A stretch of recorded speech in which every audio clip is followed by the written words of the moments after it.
bendaganira nshonga nkuru munonga ezikwatene by'amagara no manye umuntu twakubatene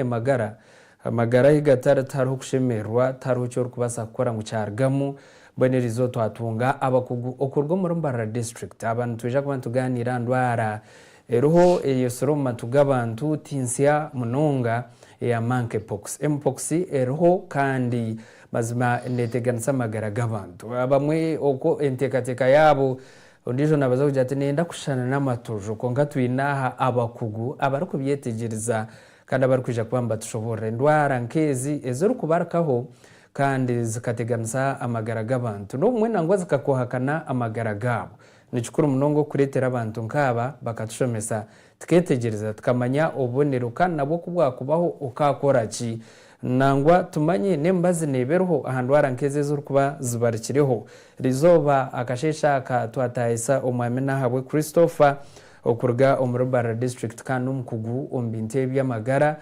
omukucondoza no kuongera kushwijuma no kureba indwara nkezi zuru kuba zibarikireho ombitreka bitaro mwe namwe twakwakira sebo mu studio za Revival TV yebare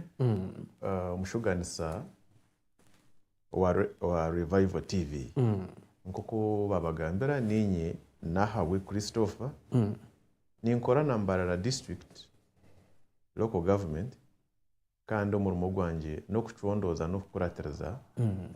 endwara ezukubarukaho mu bantu atazigeza kabe munonga abatwire no bahurira endwara ezo for example bakabahurira tugambaho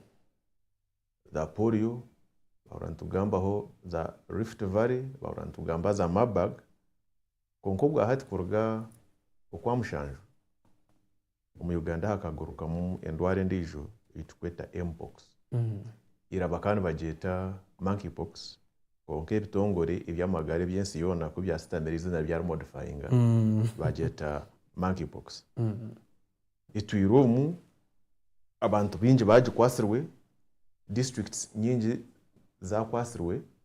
mbweni tugera ngo twine kubaganaho n'abantu bajetegerizi kibabasikire kurondo ko baragiye irindi akubwiro bw'inge ndwarezi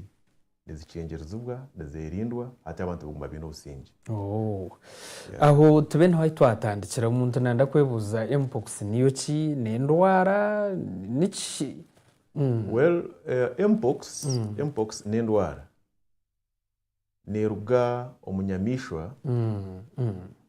na munonga ezabenzu turu mu bibera by'ibishaka ikitwira mu Kongo DRC